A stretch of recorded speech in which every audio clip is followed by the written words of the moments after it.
году получила гражданство Казахстана и стала выступать за местные клубы и сборную. Однако в 2020 году в возрасте 28 лет Кристине пришлось завершить карьеру профессиональной волейболистки из-за повреждений. Казах адамдар маған өте ұнайды. Если честно, я такого гостеприимства, доброжелательности и щедрости не видела. Там, скажем, в странах, в которых я была. Скажешь доброе слово казах, он тебе последнее все даст. Особенно это проявляется тогда, когда ты разговариваешь, когда ты другой национальности и разговариваешь, пытаешься говорить с казахами на их языке. Это классно. В общем, мне очень нравятся люди.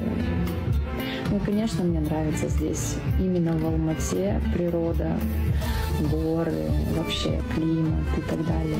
Казахстан просто жақсы көремін.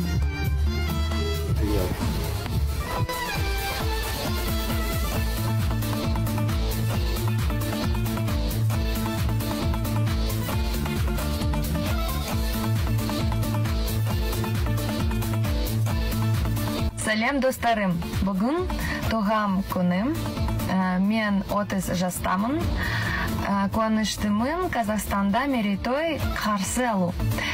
Сендерден қарлығашын.